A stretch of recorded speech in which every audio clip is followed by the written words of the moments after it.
visitors on this planet. We are here for 90 or 100 years at the very most. During that period, we must try to do something good, something useful with our lives. If you contribute to other people's happiness, you will find the true goal, the true meaning of life. This quote is by Dalai Lama, and with that, I would like to start our second season of the heygroentje podcast.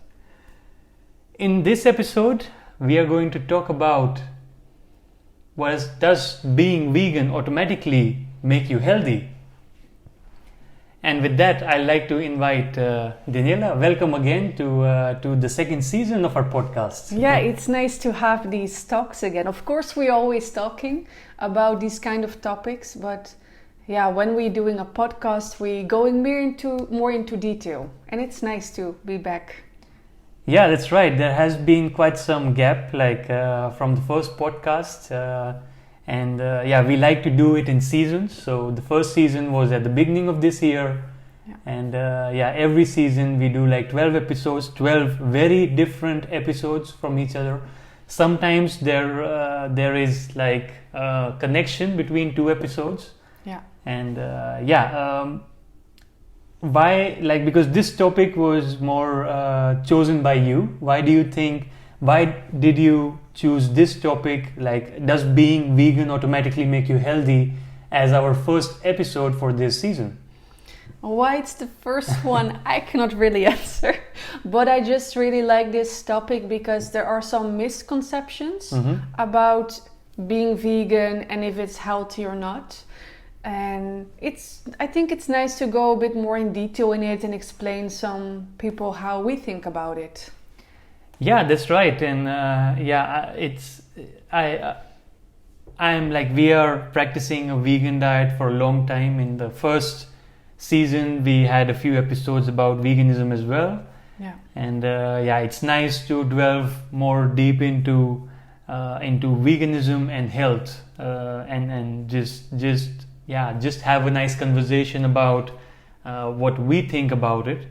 Yeah, what is maybe good to start with that people are going vegan for different reasons. Right. Some people, they do it for the animals, some people they do it for the environment, and some people are doing it for the health.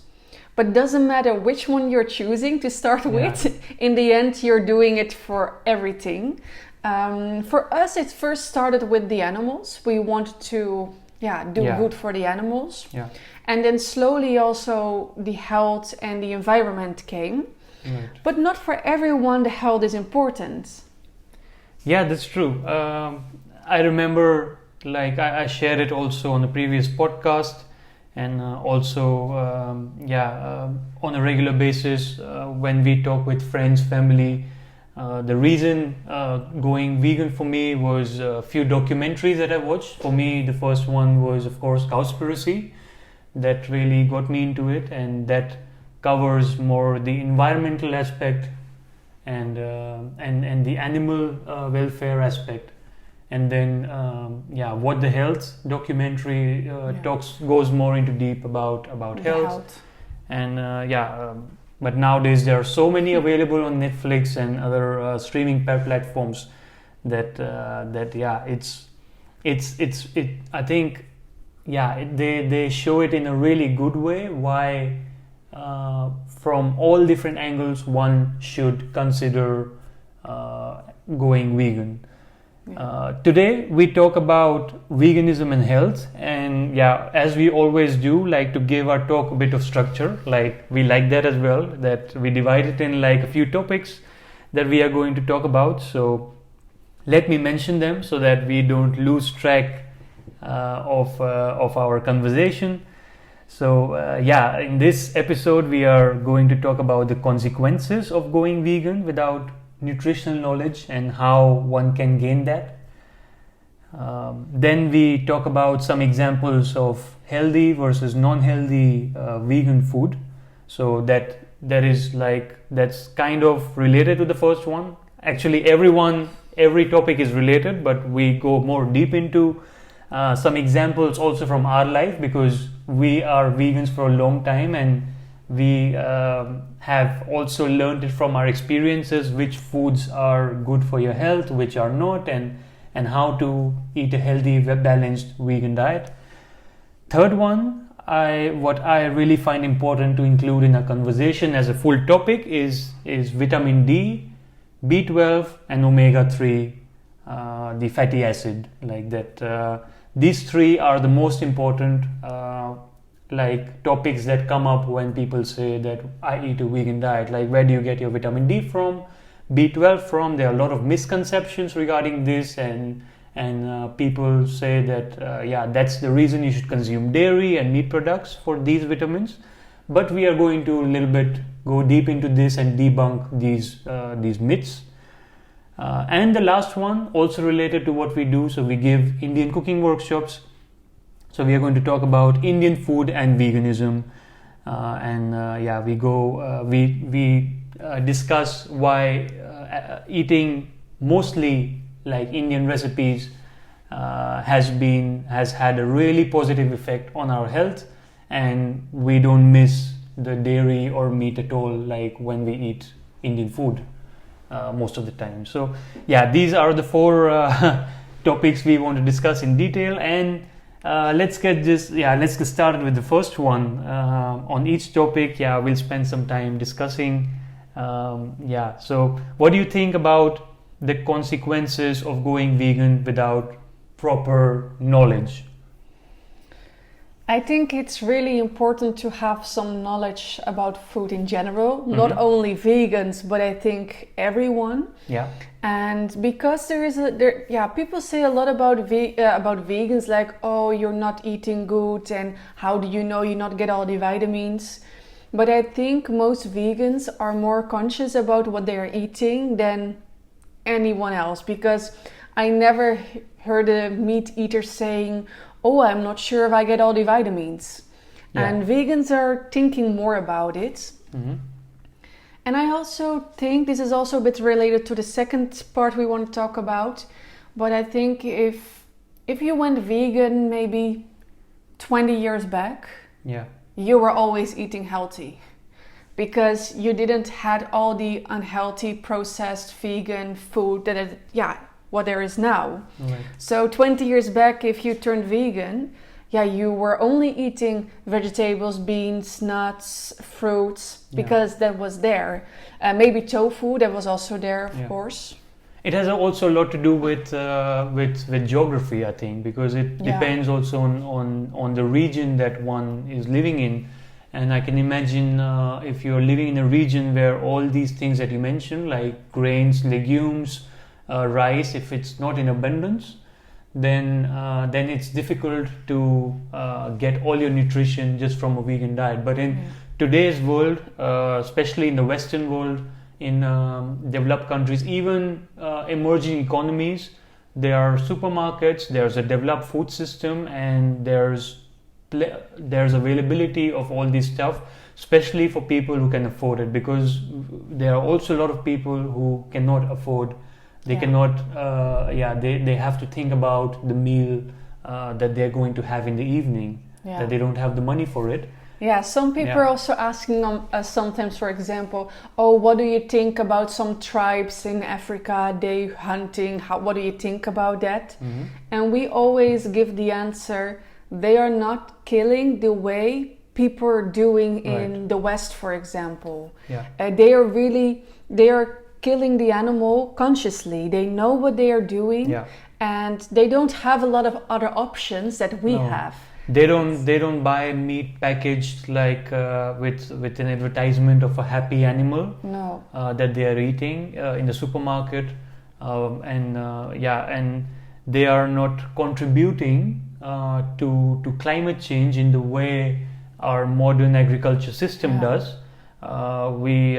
Yesterday we saw a news item by a famous journalist in Netherlands. His name is Lubach, and about all the fake grass that is there in Netherlands. So if you are if you're born here or if you're traveling here for the first time, what really catches your eye is our flat landscape, which is completely green. You see lush green grass. and there's a lot of cows that are grazing on them. But yeah, he put it nicely by doing research, is that all that grass is like it's not good for the environment, because it's one variety of grass that is supposed to have like good amounts of protein, so that the cow is giving a lot of milk, because industrial farming is based on that, to get out as much as possible of a cow, like as much milk as possible, so that they can use it in many different products and make the product profitable. And with that, we have contributed to destroying nature as well. Plus, we should stick to the topic. So it's more about nutritional knowledge. And there's a lot of problems like that comes also with health-wise by consuming a lot of dairy products. And there is a big correlation between the kind of diseases that are prevalent in one country versus others and their dairy consumption. And we talked about also in a previous episode, we went deep into it. So but to go back to it, so you cannot compare someone who is living in a tribe in Africa to someone in the Netherlands or America or somewhere else where they can choose all the food options that are available in the supermarket. You cannot compare it with each other. And we always try to explain people this when they're asking us this question, how we think about it. But how to get the vegan nutrition knowledge? It's really important, and I have a few tips. But before that, to build it up a little bit towards the tip, I would like to talk about a podcast that I saw in recent times. So I watch sometimes the Joe Rogan show, and in that he's a really famous podcaster based in the United States. And there was a guy who was on the show, and I think there have been more people publicly who are against going vegan, and because they tried it and it was not good for the health, and they said they got problems because of it. And they got problems because they were eating vegan. Without going more in detail, they make such statements on public platforms, and some people say they get sick because they got sick because they went vegan, and now they went to eating meat. And some people even go to the other end. They start eating meat 100% of the time because veganism didn't work for them, which I am completely against, because they're kind of completely destroying their body and contributing negatively towards the environment. But now you see that these people, they are lacking the knowledge, first of all, when they start to go vegan the right way, and then they are preaching it like on a public platform to other people, which scares a lot of people away, because they have like quite a lot of following because of their talents from different activities that they do. So for me, I would say that what really helped me to go to a vegan diet, of course, the one is like that I'm Indian, so I think Indian food is one of the best. Like when you see when you see a vegan diet, that's the last point, so we'll talk about it in more detail. But the second was Dr. Greger. I think you know him, and I think you suggested me to download his Daily Dozen app. And in that app is a game changer for everyone who wants to go vegan and do it in the right way, because it's not very strict on what you should eat, but it tells you a lot about what kind of food you should include in your daily diet. So it talks about like nuts and fruits and berries and beans and seeds like flax seeds, herbs and spices, whole grains, beverages like what kind of drinks, green vegetables, and you just name it, all different food groups, and you can just write the servings, the portions. You can just tick it off on your phone, and if you are just following this Plus, if you're taking your vitamin B12 and D, then you know that everything is fine. Yeah, and the nice thing I found about this app is that you don't have to write down everything you're eating. Like it feels not like you're having a diet, because sometimes you have those apps where you can see your nutritions and then you have to write down exactly what you're eating. Yeah. That is quite a lot of work. But with this app, you just see, for example, with the berries, they say if you have half a cup of fresh or frozen berries, you're having enough for the day. Right. So you can tick it off. Yeah. And you need, they say, three kinds of fruit. So every time you're eating an apple, you can just tick off one of the boxes. Right. Yeah, it becomes like a game, but also you feel nice after ticking off all the boxes, and you know you did good for the day. And it is okay if you miss one or two boxes. Right. It's not like a big problem. It's about eating a balanced diet, and it's good for anyone, not only a vegan. Like I would even suggest you, if you are currently not vegan, if you're listening to our podcast and you're thinking about it, it's still good to have like such a balanced diet where you have nuts, fruits, beans and whole grains included in your daily diet. And I want to give another suggestion, because I know we have a lot of Dutch listeners. And in the Netherlands recently there came the Schijf for Life. And there it's also, in Netherlands we have the Schijf van 5, where they have different food groups. But they now made it specially for vegans. So if you find it in English a bit difficult and you want something in Dutch, look it up, Schijf for Life. There you can also find a lot of information about what a good vegan diet is. Yeah, there are a lot of sources. We'll put also on our podcast in the link to the article. We'll put like a lot of information or sources where you can find information. For Dr. Gregor's Daily Dozen app, you can just find it on the App Store or Play Store. You can go to his website, nutritionfacts.org. There are a lot of recipes there, a lot of nutritional information about different kind of foods, and I think he's one of the most complete person to talk to or to take advice from, when it comes to eating a balanced, healthy vegan diet. Yeah, and this is one of the tips we can give you, but of course you can get more knowledge through different streams. You can read some good books about it. You can watch some nice documentaries. Amit already said about What the Health.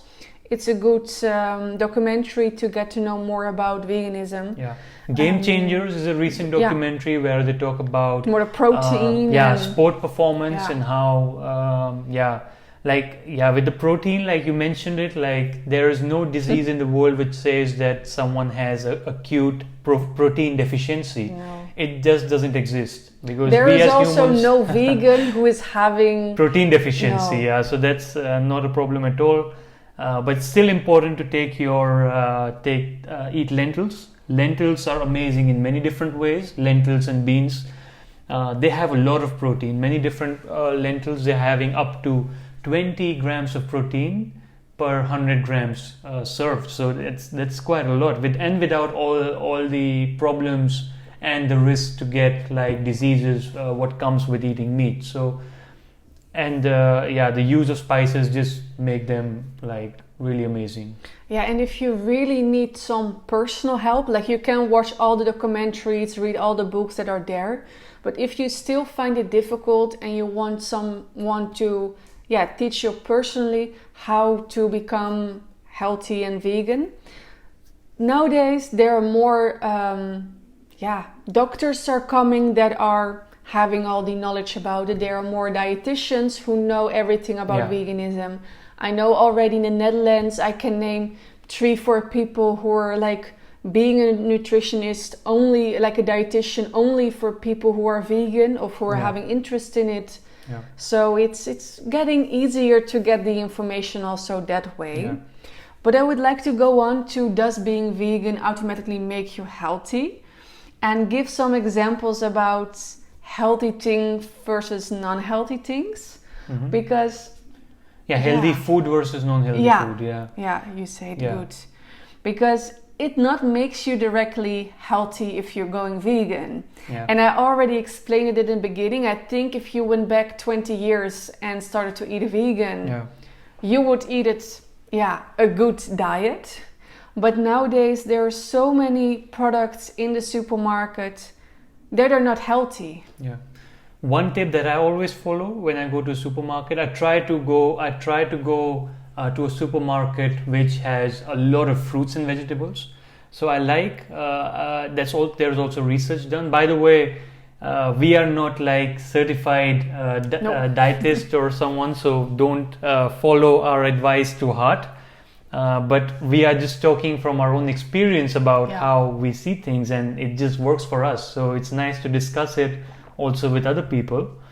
So I always look at different colors. That's really nice, like they say eat the rainbow. Eat the rainbow, but they don't mean M&Ms. No. Because if you go to a supermarket, you have different kind of rainbows. So avoid the packaged stuff. Mostly things which are packaged and advertised, they are often the worst. So the more advertisement and letters you see on the package of items, it's not good for you. But if you see, there's a reason why fruits and vegetables which are healthy, they are not advertised as much. No. They also don't have those big labels. Right. Yeah. And they are often the ones which are really important for a balanced, healthy diet. Yeah. And that is also like you have two different things. You're having vegan, and you're also people who are like eating a whole food plant-based diet. We try to follow the whole food plant-based diet, and that kind of means that you try to eat whole food. Right. So you eat not out of the packages. I'll just really summarize like how our eating habit is by looking at our storage in the kitchen. So things that we are always having are different kind of nuts. You have walnuts, cashew nuts, almonds. We soak some almonds sometimes in at night, and then we eat it in the morning. It's really nice, by the way. You will not have to worry about your omega-3. Like you don't have to take any pills. Then we have different kind of lentils, and again different colors. Like our body is attracted to different colors. And we are having yellow, red, green, brown. Right. Yeah, we have all these different kind of lentils. Like they have different names in India. In English you just call them yellow lentils, black lentils, green. You have red lentils, and if you have a combination and if you keep switching around, that's good. Then we always have some brown rice, and we always have some whole wheat. To make like flat bread, because we eat a lot of Indian bread. So it's important to have like whole grains included in your diet. And if you have all these in your kitchen, then the only thing that you're missing fresh are fruits and vegetables. So if you go to a supermarket, and unless you are having a sweet tooth, for that there's also then you can have like a lot of fruits. Like the sugar in fruits is like different than real sugar, like that is there in processed stuff. That's a topic for another time. But I more mean, it can be as simple as that. Like what I mentioned, you just have to shop for fruits and vegetables, and the things that I mentioned that you should have in your kitchen all the time: nuts, legumes, grains, beans, lentils. And you're sorted, and you need some time to cook, and of course, spices, which make a big difference in the end.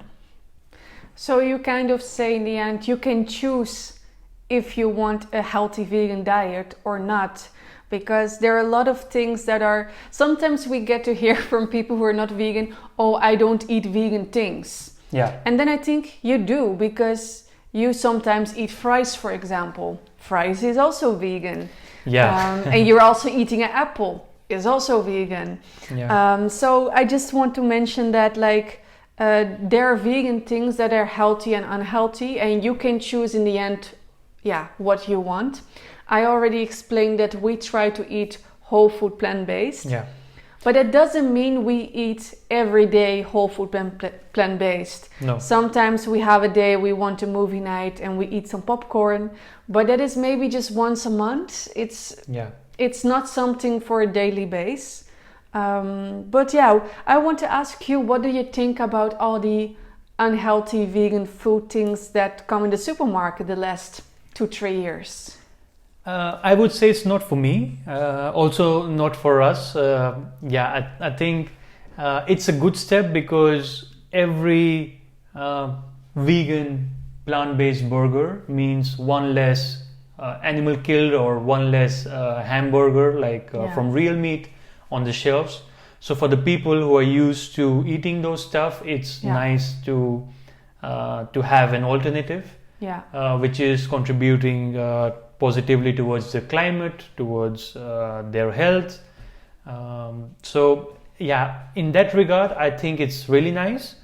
But I would also urge those people to include more whole food stuff, which is not that processed. What I just mentioned, what one should have in their kitchen, and a lot of fruits and vegetables in the diet. And as you mentioned, of course, you can have once in a while that you're having like a plant-based burger. Or with a birthday, you can always have a vegan birthday cake. You don't have to be that strict about it, although everything is your personal choice. If you really want to be strict, it's fine. It's also fine. And if you don't want to be strict and you want to just be vegan, but you want to have easy food, that's also okay. But remember that can come with health consequences. I completely agree to what you're saying, because I also think it's good that those products are coming there, because there are a lot of people who are not busy with their health and who think, oh, if I can also have like a vegan Magnum, for example, then I leave the Magnum made of like cow milk. Right. So it's nice that the options are coming there, but we try to stay away from it. And not forget the basis. Like the basis in many different cultures, like since our times at hunters and gatherers, I would say, like meat was a luxury. Like majority of the time it was plants, different kind of plants that people survived on since a long time. If you see tribes that are thriving even now, their majority of the time they are surviving on plants. And meat has been more it's just eaten once a while, and it's more they hunt for it. And we are not living in that age anymore, and we have more options. And then why do we have to go to meat and dairy, which has proven negative effects on the health, our environment, and the third option, I don't remember it now. What did you say? The health, environment, and animals. And animals. Of course, the animals. Yeah. But also, this is not mentioned that many times, but also for the human rights. Human rights as well. Yeah. So that is also one of the things why you can choose to become vegan. But I think we talked enough now about how we think about, does being vegan make you healthy and which choices you're having. But one other question we get a lot of times is about the vitamins. I already mentioned that people a lot of times are asking vegans, but where do you get the protein from? Where do you get the vitamins from? And it's mostly about vitamin D and B12, and nowadays also about omega-3. And I already said that I think that vegans thinking the most about their vitamins than anyone else in the world. Right. It reminds me I think it was a meme that I saw a while back. Like the moment that you tell someone you met that you're vegan or your family member, they suddenly become experts on nutrition because then all of a sudden they are talking about vitamins and minerals and where do you get this from, where do you get that from, and they seem to know like everything better. While as you mentioned, like if you're vegan, there's more likely that you do more research into all the things that you need as concerning vitamins and minerals. So let's talk about the biggest thing where people talk about, and that is the B12. B12, And A lot of times also people saying, oh, if you have to take vitamin pill like B12, then it cannot be a good diet. But people who are saying that, most of the time they are not having the good knowledge, because B12, like, I don't know how many years back, but for sure maybe 100 years back, B12 was found in, not to get too much in detail, but B12 was found in the ground where cows were eating their grass. And that way cows got their B12. But now in the grass, what is there now, you don't find that much of the B12. Yeah, because it's curated so much, and as I mentioned, the example, the news show, like it's all so processed that everything is it's not natural anymore. Nothing is natural. Like everything that is packaged and on an industrial scale is not the way it's supposed to be. And B12 is then not part of naturally occur. Also, animals are needing them in the diet. And they don't get them now through the natural way. So what do most farmers do? They give their cows always an injection, I think. They don't give pill. I think an injection with the B12 vitamin. So the supplements are going via an animal to people, while people don't realize that. They think that it's natural to eat meat, it's natural to eat dairy, and B12 is there naturally in it, but that's not true. Like, you are just eating an animal or consuming dairy products or milk from an animal who got an injection for B12, who got the supplement, and then you are getting it. So it's a really inefficient way, because you're also getting a lot of bacteria and bad things also from the animal. If you're like, milk is a really intimate part of mother cow, and also any human, and all the things that you are that the cow is consuming is somehow going to be reflected in the milk that it's giving.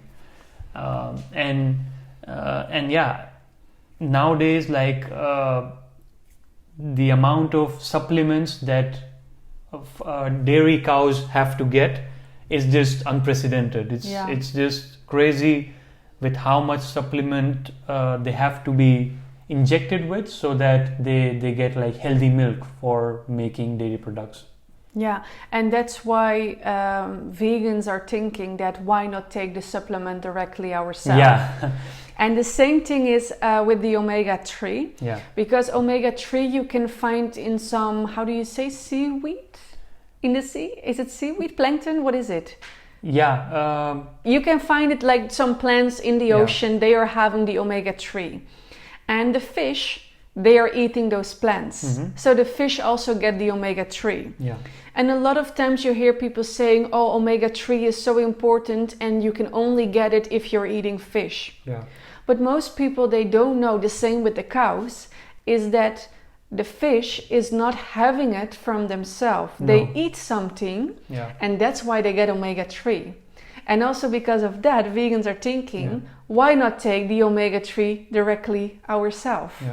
And also then the problem with eating fish, like, also you should watch like the documentary Seaspiracy. You'll know that of course, if you're eating fish, then you're getting omega-3 because fish is rich in omega-3. But what it's also rich in, because of industrial activity, is micropollutants.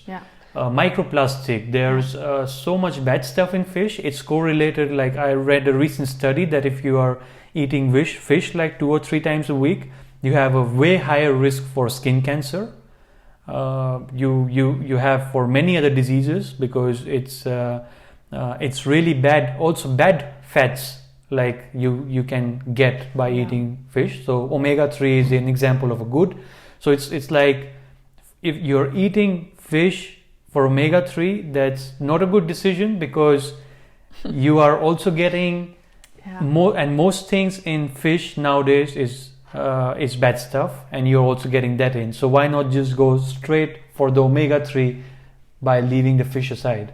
And with vitamin D it's a bit different, because B12 and omega-3 it's the same kind of process why we don't take it through the animal but directly the pill. Yeah, B12 is like how I understood, is because of a lifestyle change, because we are more we are not hunters and gatherers anymore, not all of us, like a lot of us just moved to a different lifestyle.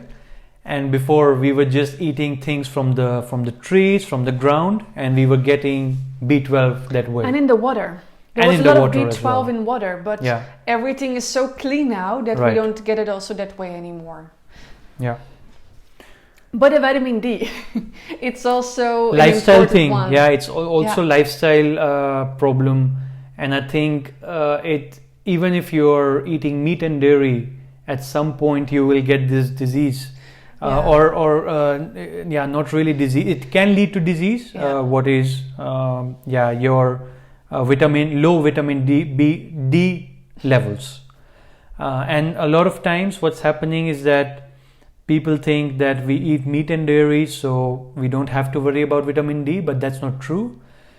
Yes, a lot of dairy and meat is supplemented with vitamin D, but it's still not enough for the amounts that people need, and they have to be outside, like in a more they have to get more sun to get vitamin D, which is also becoming a problem because of the lifestyles that we are leading nowadays.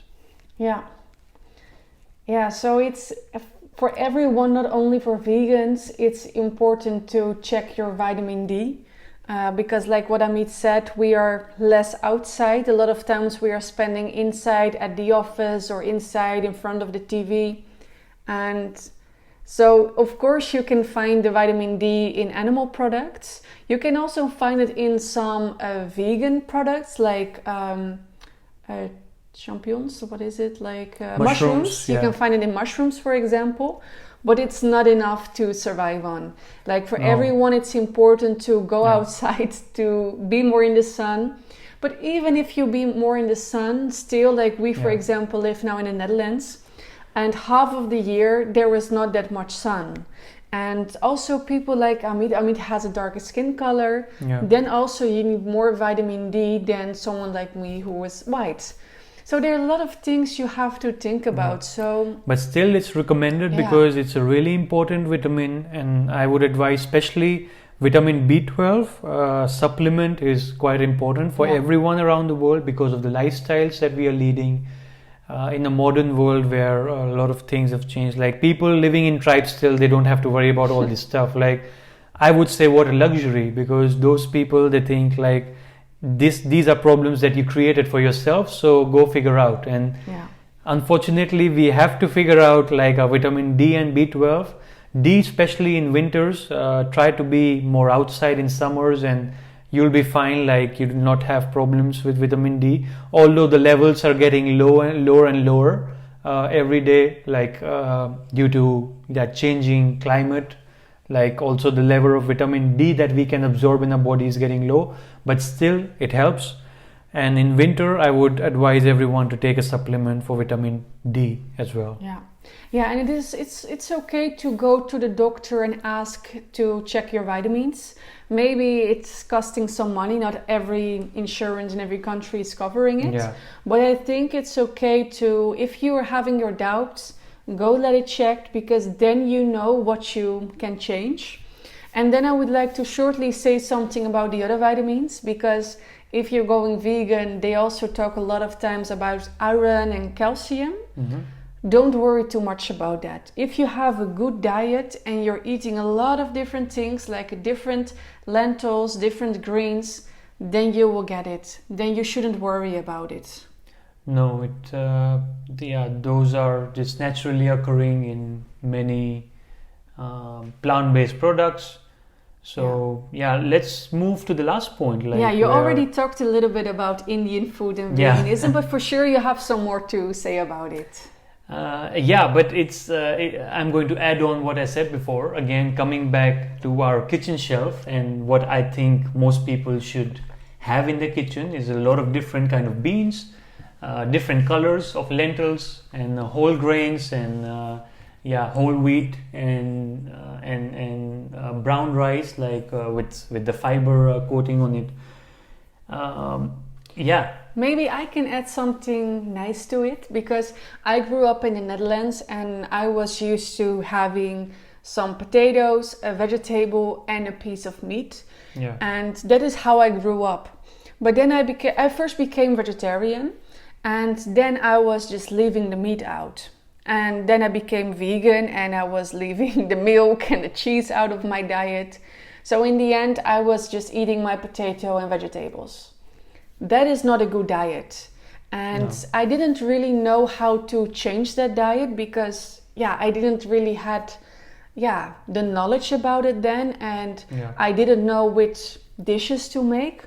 But then I met Amit, and he grew up with the Indian kitchen, and he was cooking for me, and I really saw a change in my diet, because from only having some tasteless potatoes with vegetables, what was a really boring meal. Now there were more options. I went to a lot of options. Like I had vegetables with a nice dal, like with lentils, and I had a little bit of potatoes, and I had bread, and so many things came and the spices, together. like they are magical, I would say, and they are also really good for your health. One really important spice, which is my favorite one, like I talk about a lot of times in our cooking workshops, is the yellow one called turmeric, which in Dutch is called kurkuma, in Hindi it's called haldi, and it's a really important spice used in almost any Indian curry, and it has anti-cancer properties, it has healing properties,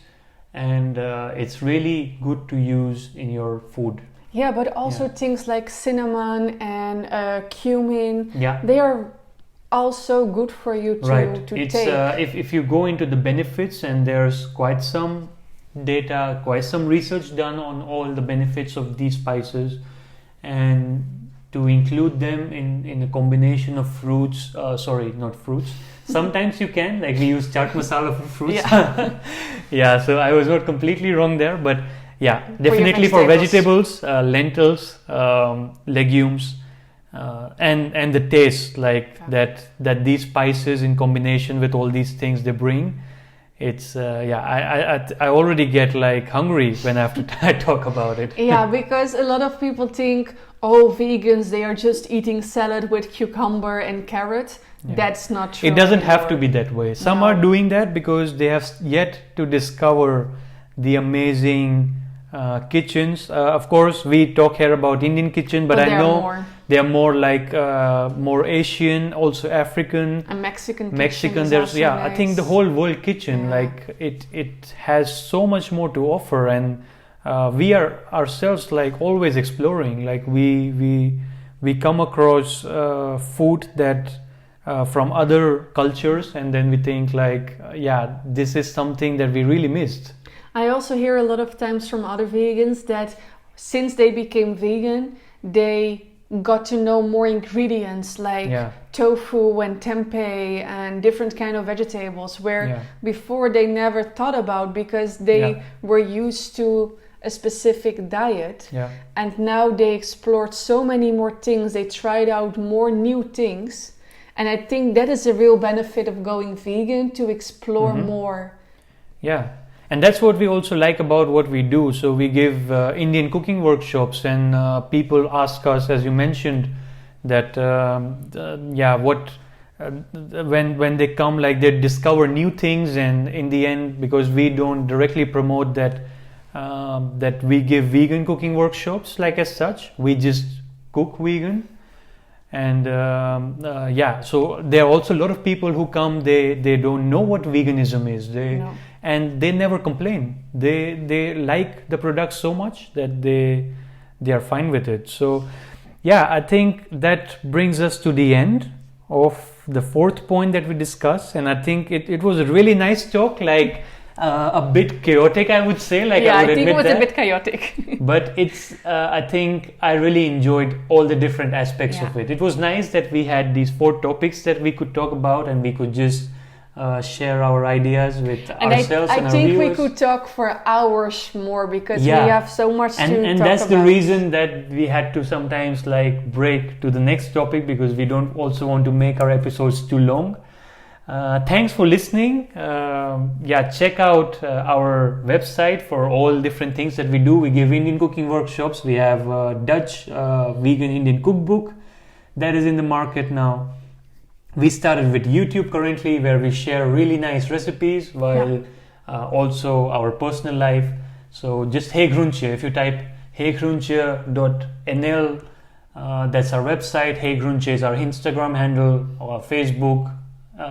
As I mentioned, our YouTube. So I hope you really enjoyed listening. You can always come back to us with questions, and we wish you a nice day ahead, and see you in the next episode of the heygroentje podcast.